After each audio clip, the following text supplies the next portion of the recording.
Good morning everyone. Ito po ang inyong lingkod, si Pastor Ruel Camia po mula po dito sa Winnipeg, Manitoba, Canada para po sa ating pag-aaral ng Salita ng Diyos ngayon pong umaga. Welcome po sa Tinig ng Pag-asa.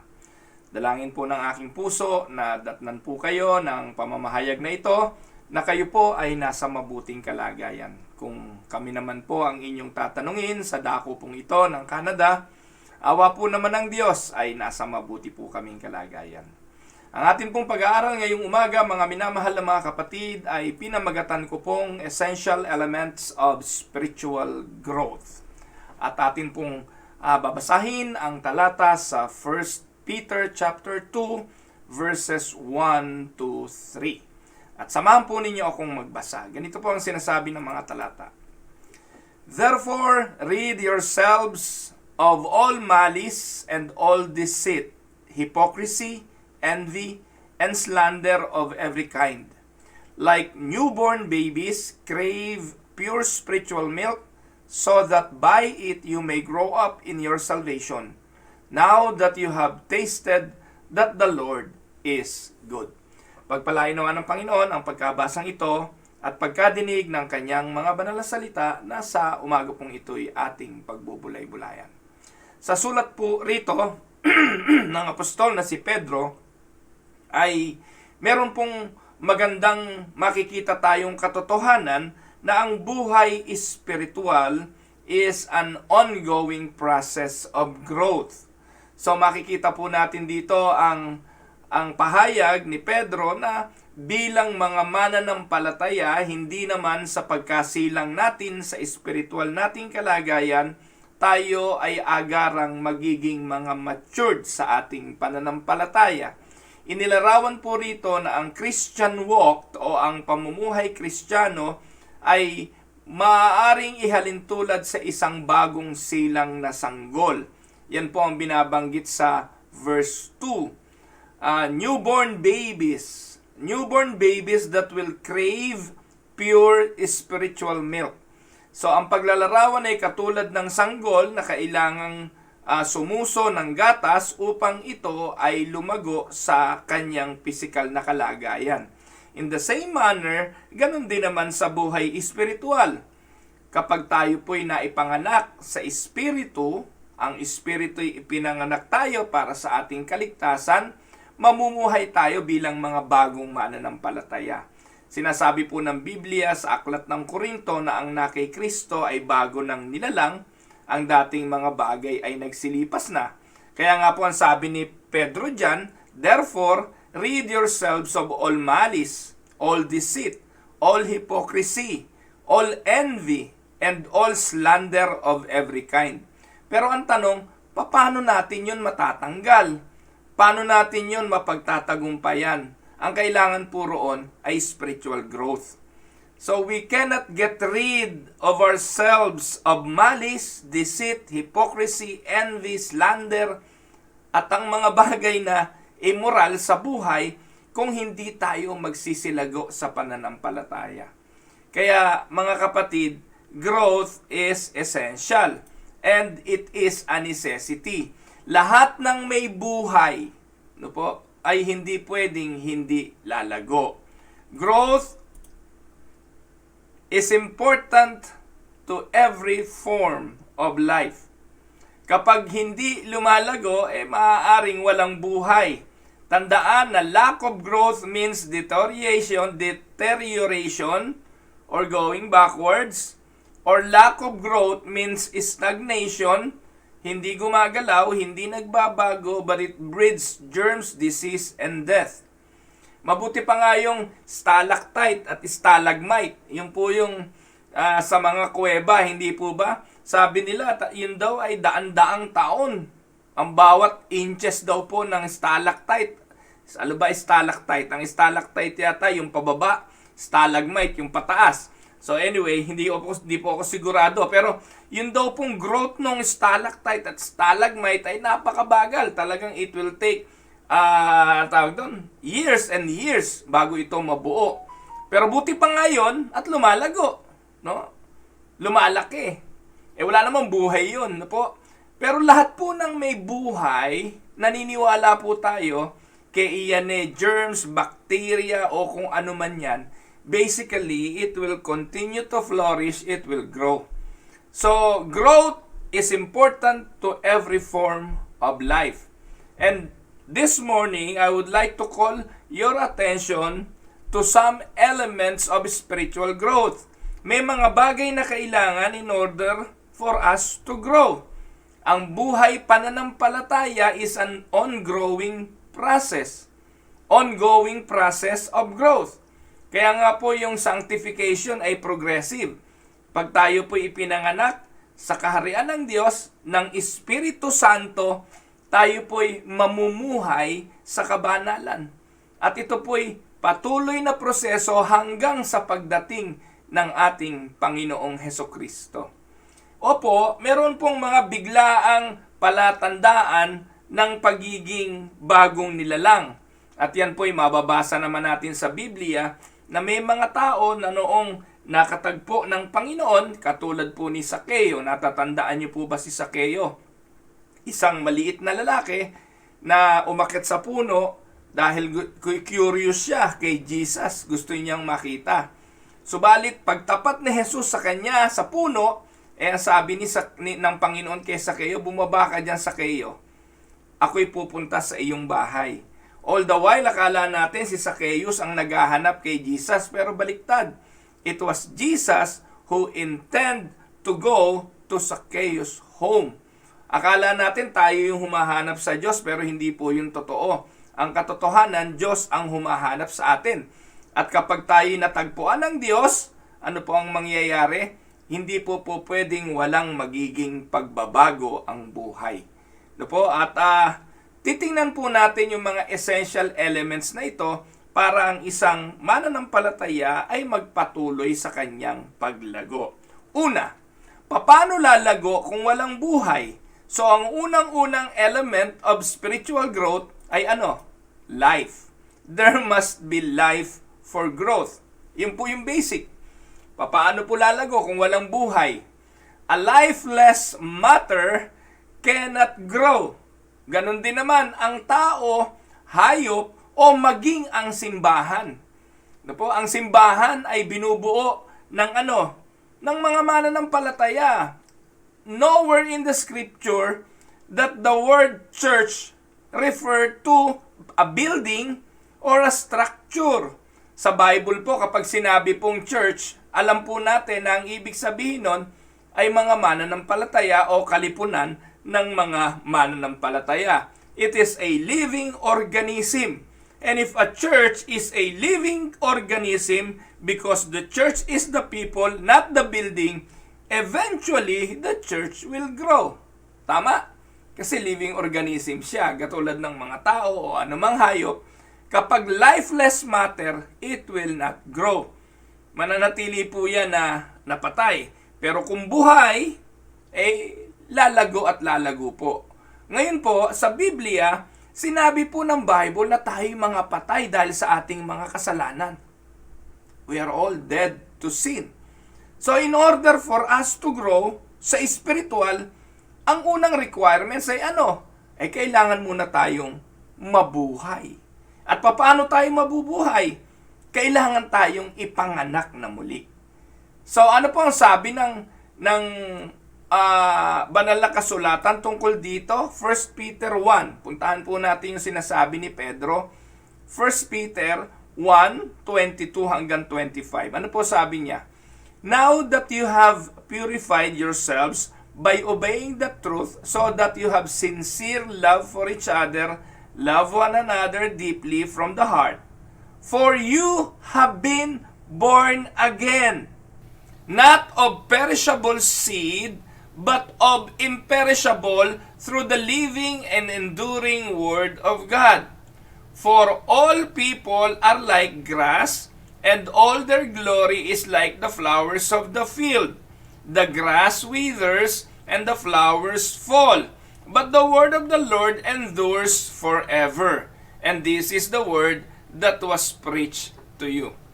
Dito po sinasabi ni Pedro, yung katotohanan na ang mga tao na born again, ipinanganak na muli, ay ano?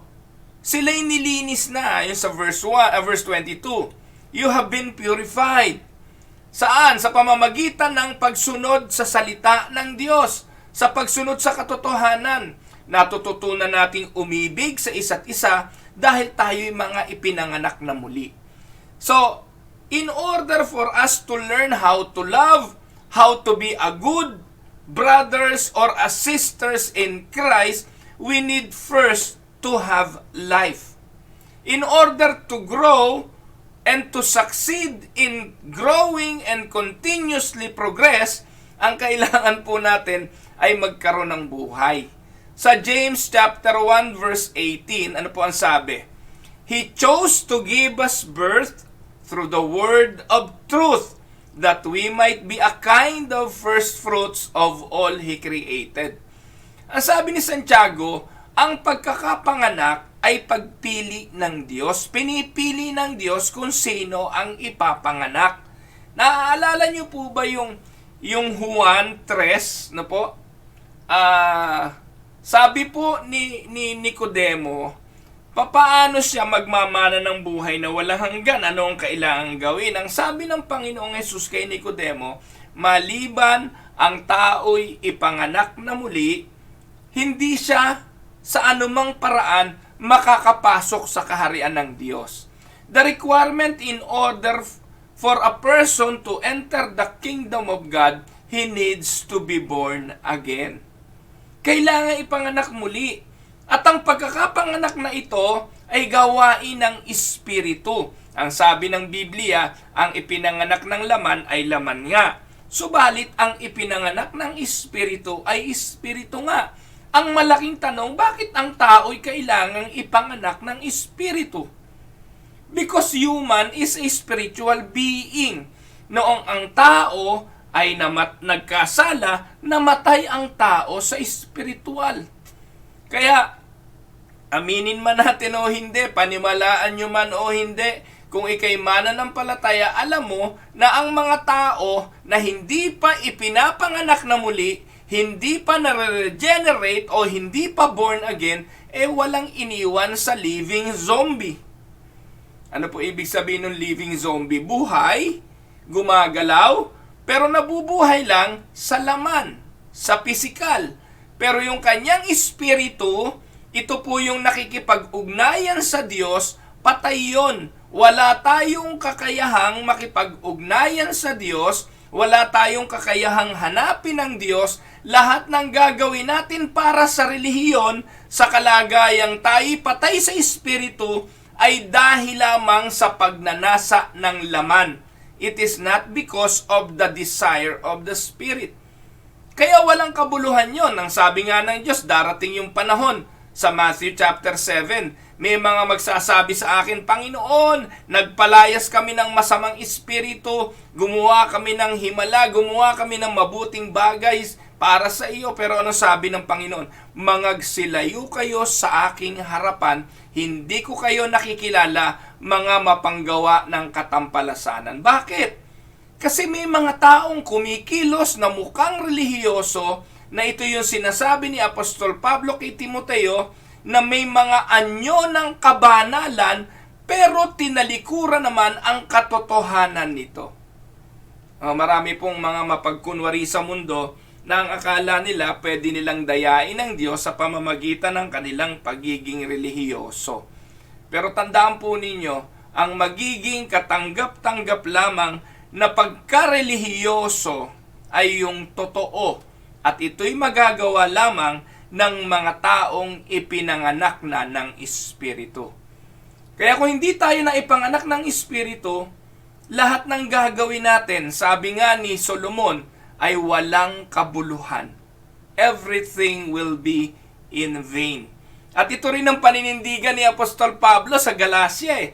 Kasi may mga tao na nagtuturo galing sa Jerusalem, dumating sa Galacia, na ang pananampalataya, ang kaligtasan daw, ay hindi sa pamamagitan ng biyaya ng Diyos, hindi sa pamamagitan ng paggawa ng Espiritu Santo, kung hindi sa pamamagitan ng paggawa ng tao, sa pamamagitan ng pagsunod sa mga seremonya at sa mga tradisyon ng Hudyo. Kailangan daw nilang magpatuli, magpa-circumcise, kumbaga Jesus and His grace plus your own work para ka maging ligtas. Pero hindi po ganon. At si Pablo nanindigan, sabi ni Pablo, kung ang basihan ng ating kaligtasan ay ang mabuting gawa, walang maliligtas. So, in order to live a life of spirituality, it must start where you need to have life. Ang tanong, paano tayo magkakaroon ng buhay? Ang sabi ng Biblia, John 14:6, Jesus is the way, the truth, and the life. Di po ba? Si Jesus ang daan at katotohanan at ang buhay. The life giver is Jesus. Siya ang daan. Pero bago natin masumpungan na si Jesus ang daan, siya ang katotohanan at siya ang buhay, kailangan tayong dalahin ng Ama sa Panginoong Hesukristo. At bago naman mangyari yon, kailangan muna tayong buhayin ng Espiritu Santo. That is the work of the Triune God.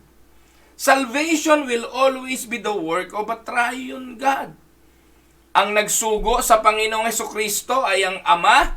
Ang Panginoong Hesukristo ang daan, katotohanan at ang buhay. Siya ang naging katubusan ng kasalanan ng mga pinili ng Diyos na magkaroon ng buhay. At yung mga pinili ng Diyos, bubuhayin ng Espiritong Banal. Doon lamang tayo magkakaroon ng pananampalataya sa anak ng Diyos. So, sabi ni James dyan, He chose to give us birth through the word of truth, that we might be a kind of first fruits of all He created. So dito po nagsisimula ang lahat. Para tayo lumago sa buhay espiritual, katulad ng sanggol, kailangan kang ipanganak sa espiritu. Sabi ni Nicodemo, paano po mangyayari yon? Kailangan ba akong pumasok sa sinapupunan ng aking nanay para ipanganak na muli? So basically, sa bagay na yun, sa John 3:5, ang tanong ni Nicodemo ay may kinalaman sa pisikal. Pero sumagot ang ating Panginoon, do not be marvel. No, you need to be born again. Sabi, flesh gives birth to flesh, but the Spirit gives birth to the Spirit. Ang laman ay nanganganak ng laman. Ang Espiritu ay nanganganak ng Espiritu. Sinasabi ko sa iyo, malibang ipanganak ka sa tubig, sa laman, at sa Espiritu, hindi ka makakapasok sa kaharian ng Diyos. So, paano po ba yung pagkakapanganak sa Espiritu? Ang sabi po sa John chapter 3 verse 7, umiihip ang hangin, alam nating may hangin, pero hindi natin nakikita, ganon ang ipinanganak sa Espiritu. Parang napakamatalihaga naman ang sinabing yon. Ibig ba sabihin, ang pagkakapanganak sa Espiritu hindi natin alam? Alam po natin kasi may mga palatandaan. Katulad po ng hangin, nasisinghot po natin, alam natin may hangin. Kapag merong simoy na dumadapo sa atin at malakas ang hangin, alam natin may hangin. So yun pong pagkakapanganak sa Espiritu ay alam natin dahil may mga palatandaan nito. Pero hindi po tayo ang gagawa nito, ni ang mga misyonero, mga ngaral, ebanghilista, hindi sila ang gagawa nito. Ang tanging gagawa nito ay ang Diyos. Ang Espiritong Banal ang siyang gumagawa nito. Malalaman lang natin ang mga palatandaan na tayo ay meron ng buhay sa Espiritu. Bakit? Magke-crave po tayo ng mga bagay na espiritual. Amen? Magnanasa po tayo ng mga bagay na espiritual. Yung mga bagay tungkol sa espiritu na dati wala kang interes, na wala kang kagustuhan dahil ikaw ay patay nga sa espiritu, magbabago yun. Magkakaroon ka na ng pagnanasa sa mga bagay na espiritual. And eventually, later on, mamumunga ang espiritong nasa iyo. At ang bunga ng espiritu na binabanggit ni Apostol Pablo sa Galatias 5:22, ano-ano yun? No? Love, joy, peace, di po ba? Yung mga bunga ng Espiritu Santo. Yan, saan magsisimula? There must be life for growth. Ngayon kapatid, born again ka na ba? Kapatid, ikaw ba'y na-regenerate na ng Holy Spirit? Kung ikaw ay nakakilala na kay Jesus, nanampalataya sa Panginoong Hesukristo sa kanyang ginawa sa krus ng Kalbaryo, ikaw ay naka-experience na nung tinatawag nating conversion at sinabi mong nanampalataya ka, ibig sabihin nun, regenerated ka, born again ka na. Ibig sabihin nun, Christian ka. Mananampalataya ng Panginoong Hesukristo. Ang ibig sabihin nun, may mga palatandaan na kasi may buhay ka na. Amen? Doon po yan magsisimula. Pangalawa, there must be a place for growth. Bawat sanggol na isinilang sa mundong ito, isinilang sa isang sambahayan. Isinilang ng isang ina, whether biological parents or adoptive parents, wala pong question na yung sanggol na isinilang, pagkatapos tinapon na lang sa basurahan at inilagay sa kahon ng sapatos, hindi po yun mabubuhay. That will not grow. So, importante kung saan ka may buhay o kung ikay binigyan ng buhay, meron kang lugar dapat, a place for your growth. Tandaan po ninyo, fish cannot live out of water. Certain plants cannot thrive in certain areas. Alam natin yan, yung cactus, hindi mo yan pwedeng itanim dito sa Canada eh. Kahit nga po yung ibang mga halaman dito, hindi naman uubra. Na po, wala hong mangga dito sa Canada. Wala hong santol. Wala po yung puno ng nyog. Wala po dito nung mga yon, no? Hindi po yun mabubuhay dito. They cannot thrive here in Canada kasi nga po may winter dito. Yung isda, no, kahit na nga po yung hito, yung catfish po, nakakahinga sila eh. Kahit wala sila sa tubig. Pero tanggalin mo sila sa tubig ng mahabang panahon, mamamatay din yun. Fish cannot live out of water. So ganun din naman, itinalaga ng Diyos ang bawat isa sa espesipikong lugar para tayo lumago. Ngayon, ang binabanggit natin ay may kinalaman sa espiritual. Kung ikaw ay ipinanganak sa espiritu, dapat merong lugar yung iyong espiritu para ito'y lumago. Amen po ba mga kapatid? Tandaan po ninyo sa Biblia, hindi lahat ng buto na inihasik ay napahasik sa magandang lugar. Tingnan po natin ang Matthew 13:18 to 23. Ano pong sinasabi diyan? Listen then to what the parable of the sower means. Ito raw ang kahulugan ng parable ng manghahasik eh. Sa verse 19 ang sabi, when anyone hears the message about the kingdom and does not understand it, the evil one comes and snatches away what was sown in their heart.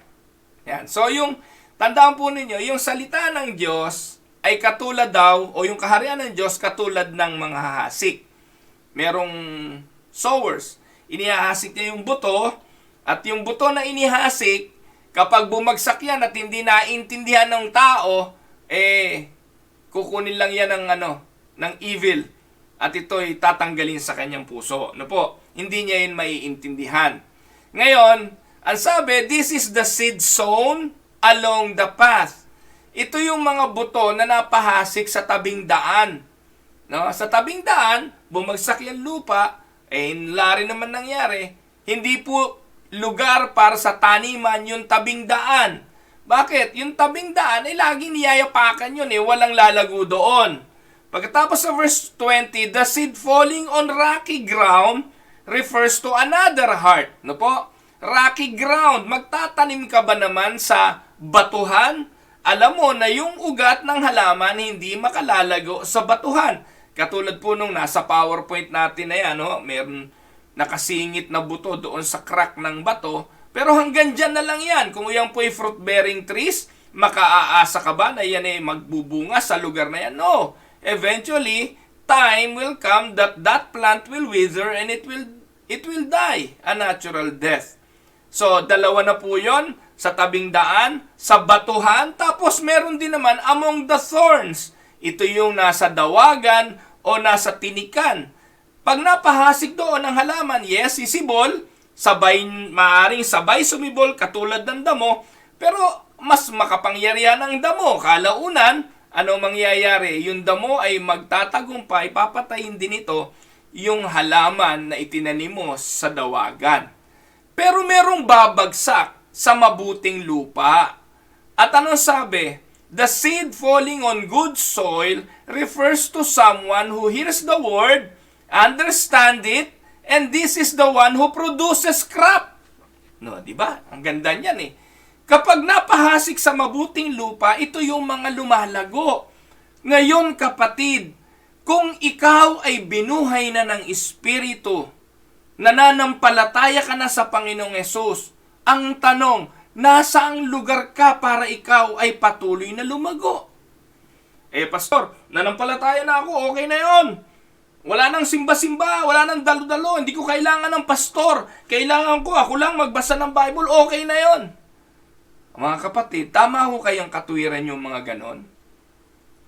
Tama ho kaya na pagkatapos nating ipanganak sa Espiritu okay na po yun? Well, kung katulad ka po noong nakapako sa krus na kasama ni Kristo, na noong oras na yon ay na-born again, noong oras na yon ay nanampalataya at nakilala niya si Jesus at siya'y namatay, ang sabi ni Jesus ay kakasamahin siya sa paraiso. Pero kung hindi ka pa mamamatay at ikay napahasik at ikay katulad ng buto, ang importante, ikaw ay nasa mabuting lupa upang ikay lumago at ikay magbunga. The seed falling on good soil refers to someone who hears the word and understand it. Kapatid, ikaw, naiintindihan mo ba? Kung nananampalataya ka at naririnig mo ang mga salita ng Diyos at ikay lumalago sa salita ng Diyos, kailangan mo ng venue, kailangan mo ng lugar kung saan ikaw ay patuloy na maaalagaan sa mga mensahe ng salita ng Diyos para sa iyong paglago. You need a place for growth. Kaya importante mga kapatid, yung dinadaluhan nating simbahan Kung tayo Kristiyano na, gaano na tayo katagal na Kristiyano, gaano na yung antas ng ating spiritual maturity, lumalago ba tayo sa simbahang ating dinadaluhan? Doon ba sa simbahang ating dinadaluhan, nagagawa tayong akayin sa kabanalan? Nagagawa ba nito na turuan tayo ng mga basic things of faith that will enable us to grow in our faith? Naku, hindi importante po yun.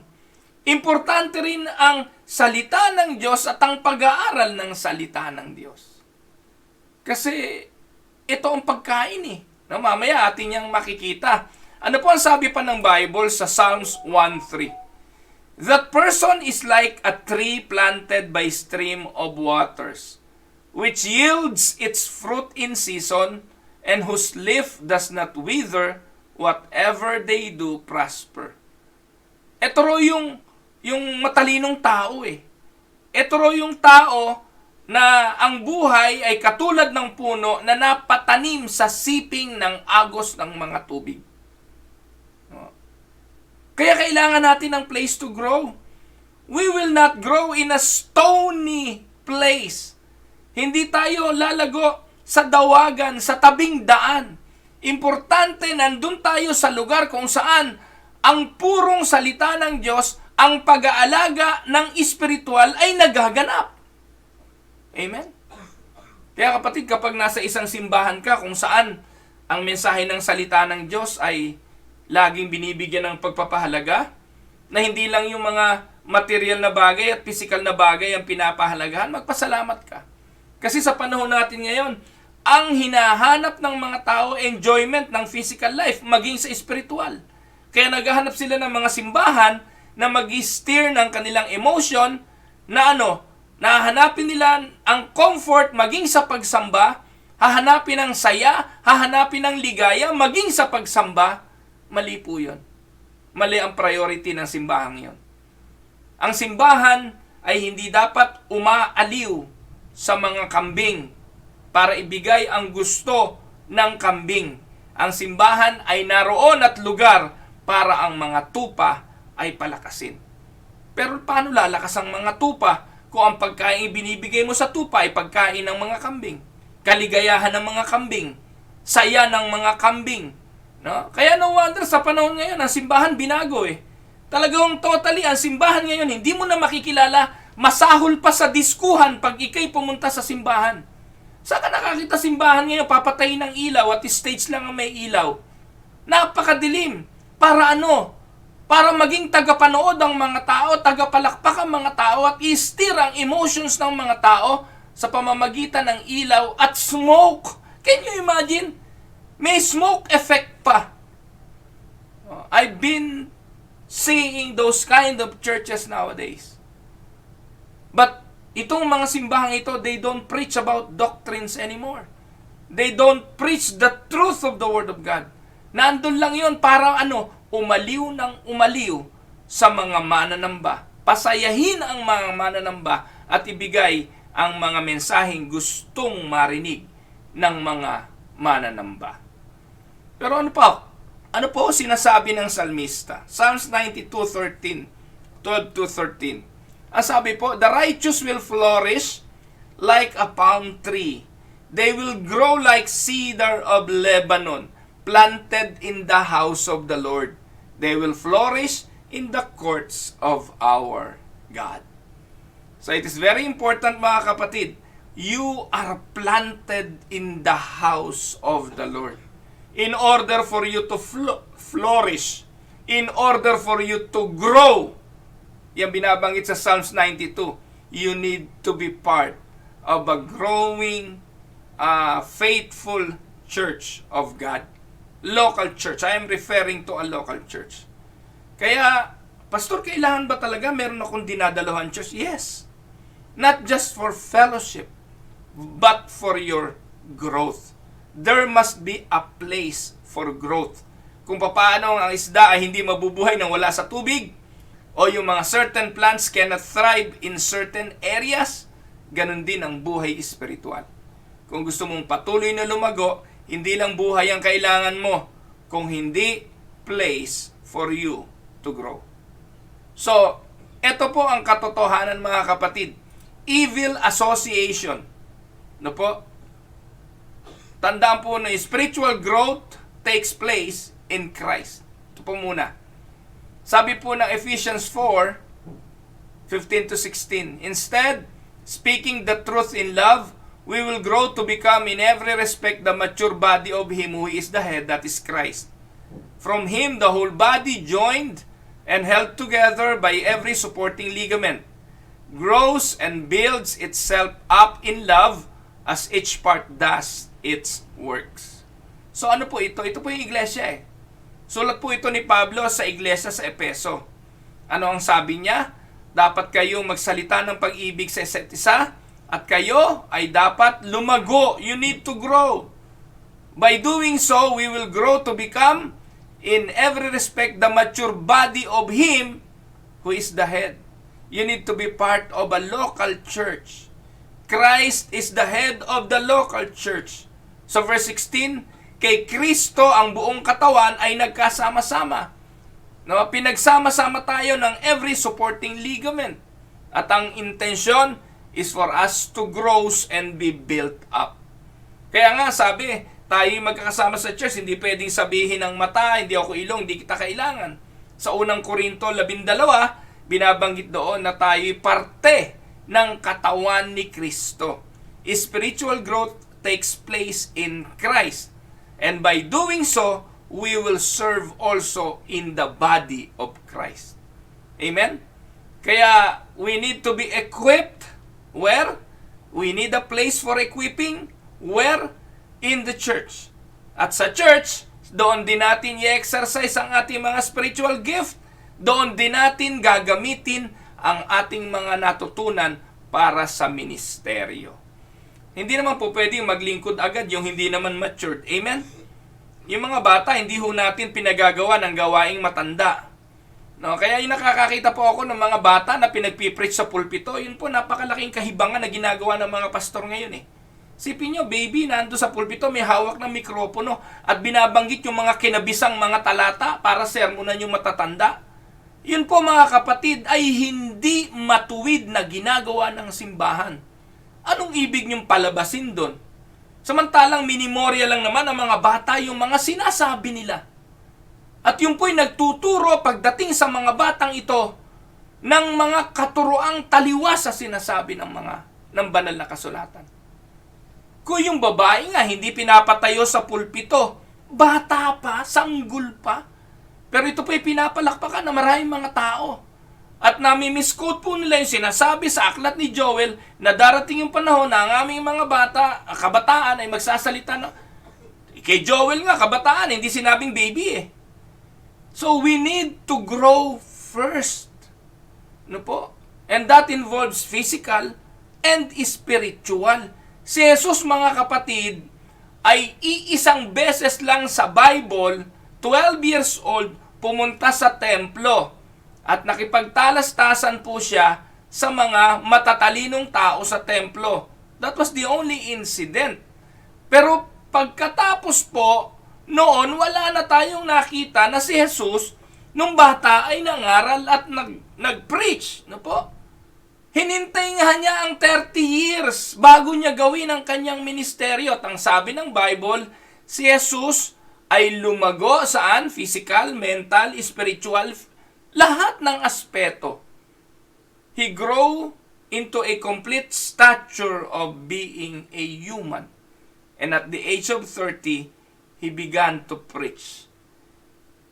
Ginawa niya ang ministeryo sa edad ng 30. So makikita po natin mga kapatid, mahalaga na meron tayong place for growth. And the church is offering that. Pero hindi lahat ng simbahan ay nagbibigay ng opportunity for people to grow spiritually. Now, alam niyo po, ewan ko kung alam niyo to, yung pong INC, yung Iglesia ni Cristo, bawal po sa kanilang miyembro magbasa ng Bible. Hindi po ito chismis. Tanungin niyo po yung INC member. Bawal nga ba sa inyo magbasa ng Bible? Pag sinabi po nilang hindi, nagsisinungaling yon. Kasi po, yun po yung part ng kanilang doctrine. Hindi sila pwedeng magbasa ng Bible. Ang babasahin lang nila yung pasugo, kung saan yung verses na nakalagay doon, hindi mo pa pwedeng buksan sa Bible, doon mo lang babasahin sa pasugo. Kaya manipulated sila eh. Kasi po, ang ipababasa lang sa kanila yung tutugma sa kanilang doktrinang itinuturo. At ang katwiran, pag nagbasa ka ng Bible, malilito ka, masisiraan ka pa ng ulo. Yan po ang kanilang sinasabi. So, is that a place conducive for spiritual growth? No. That is a place of manipulation. Kaya kung mga lugar kung saan sinasabi nilang ang Biblia ay huwag niyong babasahin, hindi yun place for you to grow. That is a place for manipulation. And you, without knowing it, are being manipulated. So, spiritual growth takes place in Christ. At saan yan? Sa church ni Christ. Sa iglesia ng ating Panginoong Jesucristo. Tama naman pala, di INC yan. Kapatid, kayo na po ang nakakaintindi, kayo na po ang humusga. Ano po? So, yung pong lugar na conducive for growth ay ang church, local church. Pangalawa, makikita rin po natin, evil associations are not conducive to growth. So, meron pong place na hinihingi at kahingian para sa spiritual growth. Yung evil associations, that is not a place for growth. It is not even conducive. Ang sabi ng 1 Corinthians 15:33, do not be misled. Bad company corrupts good character. So kung gusto mo ng growth at spiritual growth, piliin mo yung mga kasama mo. Tandaan mo, hindi ka lalago sa dawagan. Bakit? Kasama mo dawag eh. Ano yung dawag? Thorn. The seed that was sown on the thorny place, it will not grow. Because bad company corrupts good character. Matthew 13:7. Other seed fell among thorns, which grew up and choke the plants. Yan po yung sinasabi ko kanina. 2 Corinthians 6:14, do not be yoked together with unbelievers, for what do righteousness and wickedness have in common? Or what fellowship can light have with darkness? So, evil associations are not conducive to growth. Amen? Nakakahamper yan. Hindi ka lalago sa mga bagay na yan. At Proverbs 13:20, walk with the wise and become wise, for a companion of fools suffers harm. Kaya masarap mag-fellowship sa mga kapatid. Masarap makisama sa mga kapatid sa iglesia. Ang paglago, maranasan mo kasama ng mga kapatid. No? Na meron kayong tagapagturo ng salita ng Diyos, it will make you grow spiritually. So ano daw yung mga essential element of spiritual growth? Number 1, there must be life for growth. Gawain nyo ng Diyos. Number 2, there must be a place for growth. Gawain nyo ng mga spiritual parents na dalhin yung kanilang mga anak sa simbahan. Gawain nyo ng mga believer na piliin ang simbahang kanyang pupuntahan para siya'y patuloy na mapalago sa mga bagay na espiritual. At tandaan natin, walang magiging paglago kung hindi sa pamamagitan ng Panginoong Hesukristo. You need to be a part, not only of the universal church, but of a local church. Tandaan po ninyo, discipline is also a part of growth. Tama? Hindi po lumalago ang walang disiplina. So mamaya po atin yan titingnan. Mamaya. So part yan eh. No, pangatlo po, there must be nourishment for growth. Una, there must be life. There must be a place for growth. At pangatlo, kailangan ng nourishment for growth. Kailangan ng sincere milk of the word. Sabi ng Bible, Matthew 4:4, but he answered and said, it is written, man shall not live by bread alone, but by every word that proceeds from the mouth of God. So ang pagkain ng Kristiyano ay ano? Salita ng Diyos. Hindi naman daw tayo mabubuhay sa tinapay lang. Kailangan natin ng pagkain for nourishment. Kaya maraming mga tao na may sakit, kaya marami ang mga namatay na po. Bakit? Naaabuso ang pagkaing pisikal eh. Naalala niyo po ba yung communion? Doon sa aklat ng Korinto. Po? Yun po yung malaking problema doon eh. Sa Corinthians. Bakit po? Kasi yung iba kain na ng kain, di iniintindi yung iba eh. In the guise of communion. Kasi po nung araw ang communion nila totoong kain eh. Totoong inom. Kaya yung iba sobrang busog, yung iba gutom. Kaya sabi ni Apostol Pablo, ginagawa natin ito bilang pag-aalaala. At ginagawa ito ng marami sa inyo ng mali, kaya marami sa inyo ang may mga karamdaman, mahina ang katawan at yung iba mga nagkamatay na. Bakit? Kasi wala kayong iniisip kundi ang inyong kabusugan sa tiyan. Tandaan ninyo, hindi lamang sa tinapay nabubuhay ang tao, kung hindi sa bawat salitang lumalabas sa bibig ng Panginoon. So, every Christians, baby man or matured, need the sincere milk of the Word. Kapag sinabing sincere milk of the Word, siya dapat ay puro, unmixed, not watered down. Sa panahon ngayon, di na natin naririnig yung sincere preaching of the Word eh. Mga watered down gospel na yung ating naririnig. Malalabnaw, mga tubig na hinaluan ng konting gatas, hindi puro. Kaya ngayon makikita po natin maraming gagamit nga ng talata. Ang numero 1, number 1 dyan, yung si Mike Velarde eh. Bible din naman, hawak sa kanyang index card nung araw yung mga verses. Babasahin ng isa-isa yung mga talata, ipapaliwanag niya ng mga talata, pero prosperity ang pinatutungkulan. Gaya na lang halimbawa ng Matthew 6:38. Ano ba yung Luke 6:38? Yan, give and you will receive. No? Sabi, magbigay at ikay tatanggap. Siksik, liglig, umaapaw. Saan nila? In reference to what? In reference to offering. Kaya give, siksik, liglig, umaapaw, ang babalik sa'yo. No? Running over. No? Nawala ka ng silid na paglagyan. Pero mga kapatid, ang reference ng Luke 6:38 ay makikita natin isang verse lang paakyat. Luke 6:37, ang binabanggit doon ay pagpapatawad at mercy. So kung mercy at forgiveness ang pinag-uusapan nung ibinigay ang 6:38, ang ibig sabihin nun, ang ibibigay natin hindi pera. At hindi pera ang babalik ng siksik, liglig, umaapaw, kung hindi kahabagan at pagpapatawad. In Luke chapter 6:37-38, there is no reference on finances or money. It is all about forgiveness. Pero yan, napakagagaling niya. Yan si Oriel Balano, si Eddie Villanueva, yung John 10:10, no? Kanila pong tinutwist ang scripture. No? Na si Jesus naparito, hindi lang para magbigay ng buhay, kundi kasaganaan ng buhay. At ang reference point nila doon ay anong kasaganaan? Kasaganaang pisikal, kasaganaang material.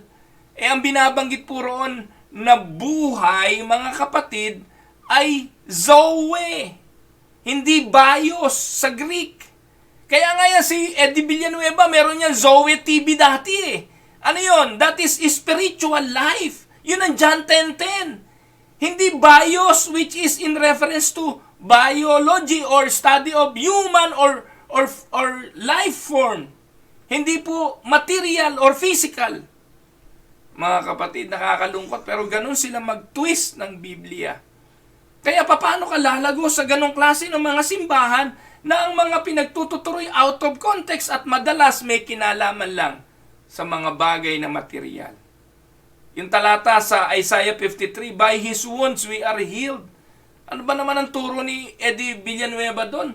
Na lahat daw ng mga kasalanan, hindi lang kasalanan, hindi lang espiritual, kundi physical, lahat ng sickness, lahat ng curse, written and unwritten, kasama raw na tinubos ni Kristo. So kung yun ang paniniwalaan mo, ibig sabihin, wala nang mamamatay, wala nang magkakasakit. Yung asawa nga niya, namatay, pati anak niya. Parang mababaliw yung senador na anak niya. Hindi nila matanggap yung katotohanan. Bakit? Mali ang kanilang prinsipyo at doktrina when it comes to death and sickness. Kasi ang paniniwala nila, tinubos na ni Jesus yun sa krus. Mga kapatid, sablay na mga katuruan.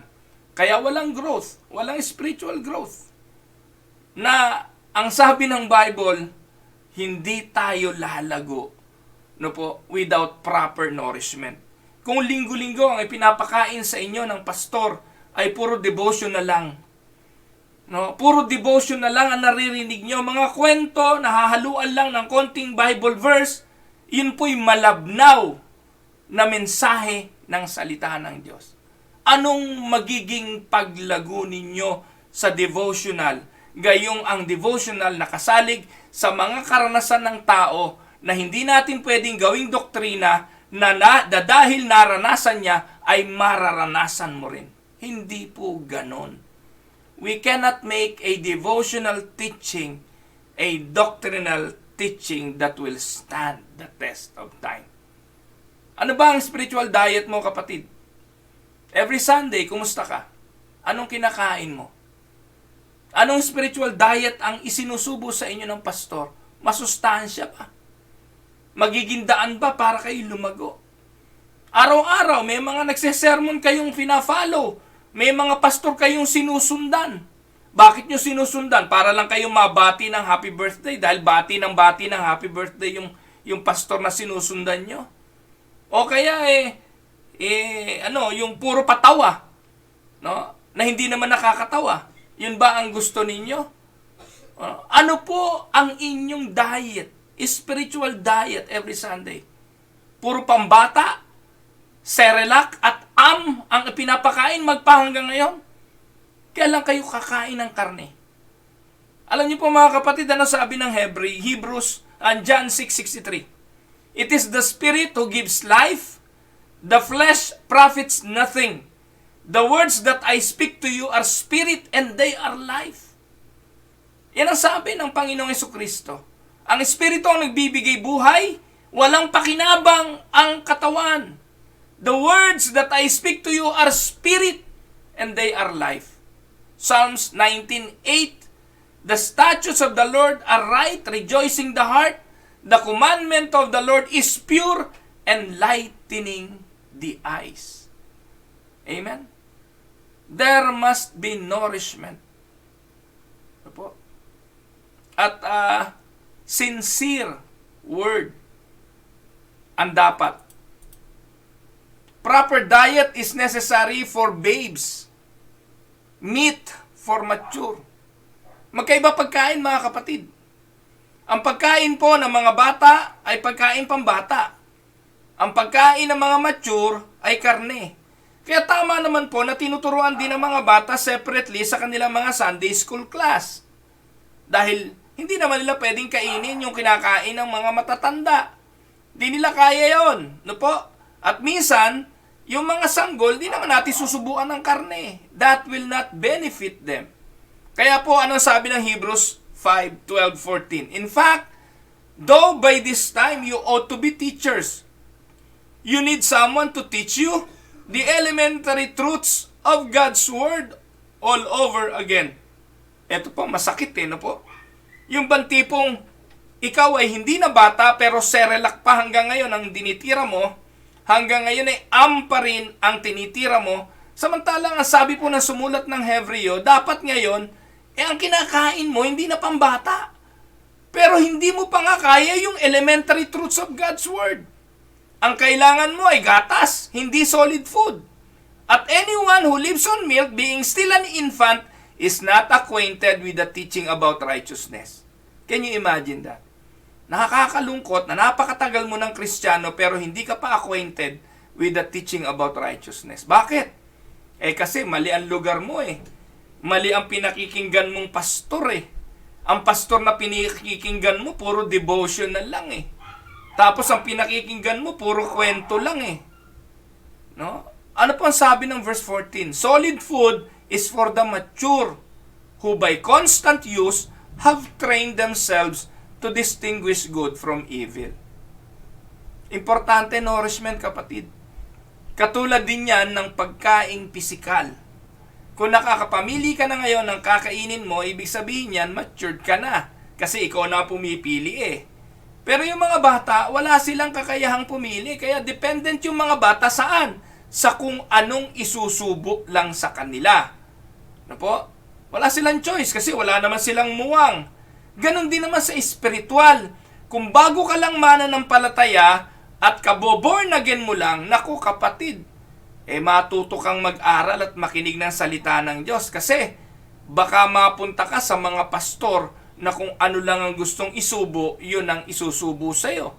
Magsuri po kayo. Tingnan po ninyo yung simbahan. Ano po ba mga natutunan nyo tungkol sa mga doktrina? Sino ba si Jesus? Ano ba ang tao? Ano ba ang kasalanan? Ano ba ang kaligtasan? Paano maliligtas? Yung bang Ama, Anak at Espiritu Santo ay isa lang o magkakaiba? Ano ba sila? Ito po'y basic elementary doctrine. Pero ano po sabi ng sumulat ng Hebreo? Dapat tagapagturo na kayo Dapat alam nyo na tong mga to Pero hanggang ngayon, pinag-aaralan nyo elementary teaching. No? Bakit?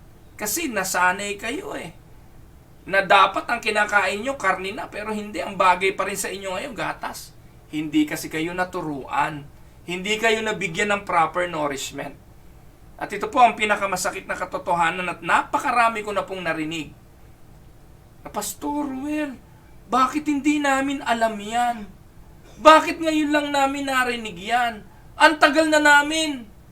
Mga kapatid, ibig lang sabihin nun, hindi kayo nabigyan ng proper nourishment, mali ang lugar kung saan ka nandun. Your place is not conducive for growth, Find somebody who will teach you to grow. Amen? Now, ano bang kailangan pa sa paglago? Pang-apat, there must be cultivation for growth. Ano ba yung cultivation? Cultivation, sa spirituality, ito yung practice and exercise. Sabi ng Hebrews 5:14. Ito muna. Sabi ni Pablo kay Timoteo, for physical training is of some value, but godliness has value for all things, holding promise for both the present life and the life to come. Tandaan po ninyo mga kapatid, no one gets in shape physically or loses unwanted weight by good intention alone. Kasi yung good intention, normal yun eh. Halimbawa ako, gusto ko ng pumayat. Well, masama ba yung intention? Hindi. Gusto kong mag-diet. Masama ba yung intention? Hindi. Pero hanggat hindi mo ginagawa yun, hanggat hindi mo ine-exercise yung intention, walang maitutulong sa iyo yun. Gusto kong manalangin. Gusto kong mag-aral ng salita ng Diyos. Good intention yun. Pero you need to cultivate that intention. You need to put that into practice. Exercise it. Ito ang dahilan kung bakit pagdating ng January, ang daming tao sa loob ng gym eh. January, exercise, exercise. Pero pagdating na ng katapusan ng January, pabos yung mga tao. Pagdating ng February, wala na uli. Sa isang taon na uli. Magagawa na uli ng good intention, ng New Year's resolution. Pero puro simula lang. Ang sabi ni Paul, 1 Timothy 4:7. Iakyat natin yung talata kanina. Ano sabi niya? Have nothing to do with godless myths and old wives' tales. Rather, train yourself to be godly. Train yourself to be godly. Tapos balik natin sa 4-8, sa 1 Timothy 4:8. Sabi ni Pablo, yung physical training, may pakinabang yan, konti lang. But godliness has value for all things. Kaya anong dapat i-train? Anong dapat i-exercise? Anong dapat i-practice? Anong dapat i-cultivate? Godliness. Amen? There must be godliness sa buhay natin. Hebrews 5:14.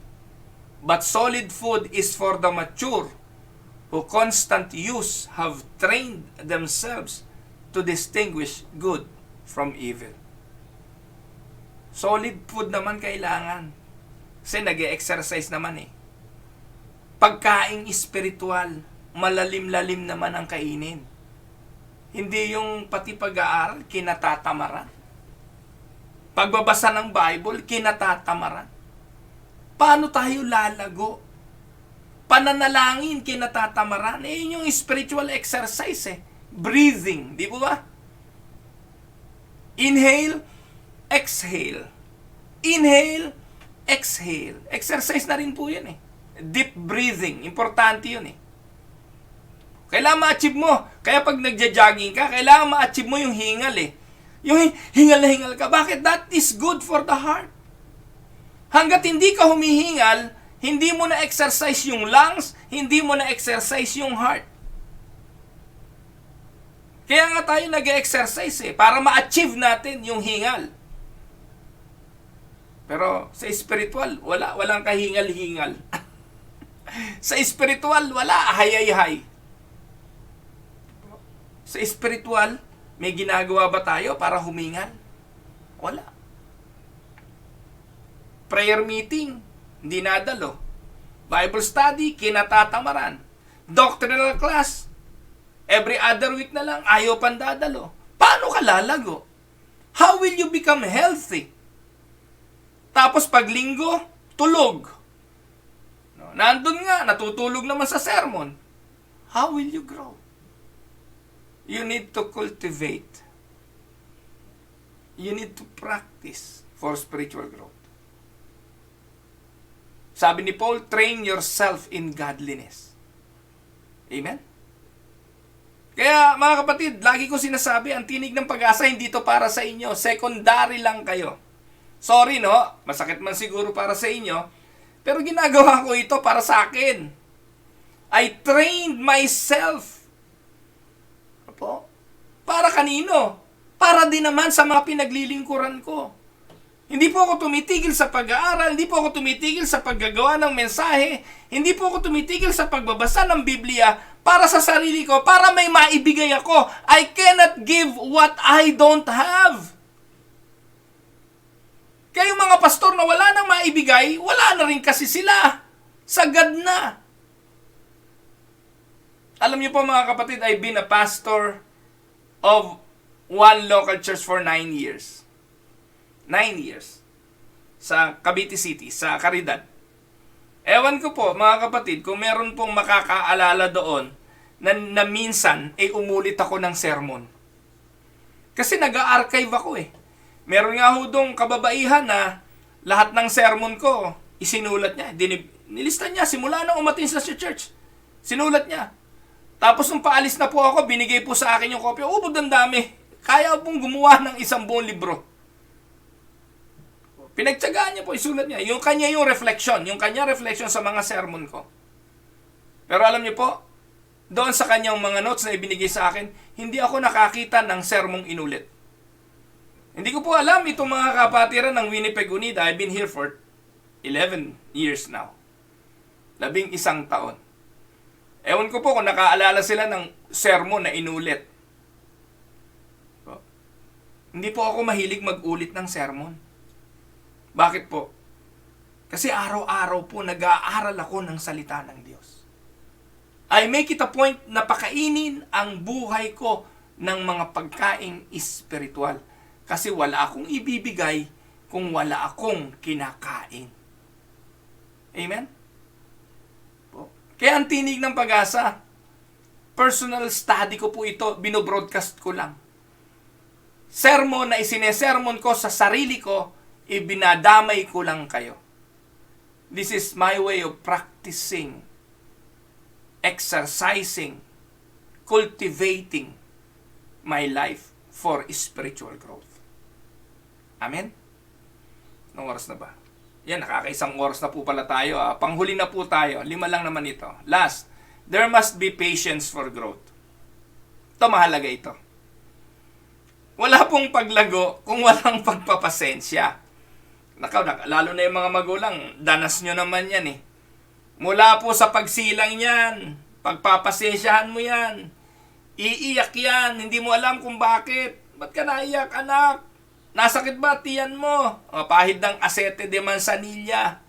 Huhulaan natin. Hindi natin alam kung bakit. Bigla na lang iiyak. Pipindutin, pipitik-pitikin natin ang tiyan. Naku, may kabag. Lagay ng asete de manzanilla. O, pag umiyak ng hating gabi, sisilipin mo, basa ba diaper? Titingnan mo, gutom ba? Paano malalaman kung gutom ang bata? Pipindutin mo yung bumbuna. Naku, lubog. Ibig sabihin yan, gutom. Alam niyo ho ba yun, mga gulang? So, pagtsatsagaan mo talaga. Mula pagkabata niyan, lilinisin mo ang ngipin, lilinisin mo yung dila, kasi yung dila puting-puti dahil sa gatas. Lilinisin mo ang tenga, lahat. Yung pusod, kung yung pinagputulan ng pusod, alam mo, napaka-fragile. Hindi mo malaman kung paano mo hihipuin, paano mo hahawakan. Pagtsatsagaan mo hanggang sa ito ay lumaki. I am referring to physical growth. It takes time to grow. Wala pong tao nagtanim ng sitaw at kinabukasan ay umani. Walang ganon. Wala pong tao nagtanim ngayon ng buto at kinabukasan umani na ng bunga dun sa kanyang itinanim na buto. It takes patience for growth. It takes time. Ano po sabi ng Hebrews 5:12? In fact, though by this time you ought to be teachers, you need someone to teach you the elementary truths of God's Word all over again. You need milk, not solid food. So sabi po rito talaga, sabi ng sumulat ng Hebreo, dapat malago na kayo eh. Pero anong gagawin? Talagang pagtsatsagaan mo pa rin. Tuturuan mo pa rin. Paulit-ulit na papaalalahanan mo, magdasal kayo, manalangin kayo, mag-Bible study kayo, umattend kayo ng mga small group. Huwag niyong pababayaan ang pag-aaral ng salita ng Diyos. Manood kayo ng Tinig ng Pag-asa, etc., etc. But it takes patience. Patient with whom? Patient with the young. Patient with the weak. We need to be patient because it takes patience to grow. James 5:7. Be patient then, brothers and sisters, until the Lord's coming. See how the farmer waits for the land to yield its valuable crop, patiently waiting for the autumn and spring rains. Amen? Tandaan mga kapatid, ilan ito? 5 na mga bagay na essential for spiritual growth.